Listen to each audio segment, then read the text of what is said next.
നിങ്ങളെ കല്യാണം കഴിക്കാൻ തോന്നി എൻ്റെ ബുദ്ധീനെ ഉണ്ടല്ലോ ചെരുപ്പോണ്ട് അടിക്കണം. ചെരുപ്പ് എൻ്റെ കയ്യിലുണ്ട്, ബുദ്ധി നിനക്കുണ്ടെങ്കിൽ അടിച്ചോ.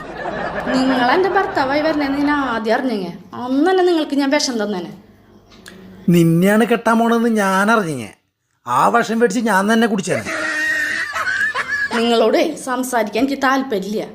ഇവിടുന്ന് അങ്ങോട്ട് ഞാനൊരു തീരുമാനം എടുക്കാൻ പോവാ. ആഴ്ചയിൽ 2 ദിവസമെങ്കിലും നിങ്ങളോട് സംസാരിക്കാണ്ടിരിക്കാൻ, അല്ലെങ്കിലേ എനിക്ക് വല്ല പ്രഷർ അടിച്ച് ഞാൻ മരിക്കും. ഞാൻ എനിക്ക് വരുന്ന ദേഷ്യത്തിനുണ്ടല്ലോ. എന്താ പറയ്, പറഞ്ഞോ. നിങ്ങൾക്ക് ഭയങ്കര ധൈര്യമല്ലേ, പറയ്. എന്തിനാ നീ അതൊക്കെ പറഞ്ഞിട്ട്? ഏയ് പറഞ്ഞോ, ഭയങ്കര ധൈര്യശാലിയല്ലേ, പറഞ്ഞിട്ട് പോയാൽ മതി ഇവിടുന്ന് നിങ്ങൾ. ഇപ്പൊ നിന്റെ കവളത്ത് ഒരു ഈച്ചയോ കൊതുകോ വന്നിരിക്കണം, അതിനെനിക്കൊരു ഒറ്റയടിക്ക് കൊല്ലണം.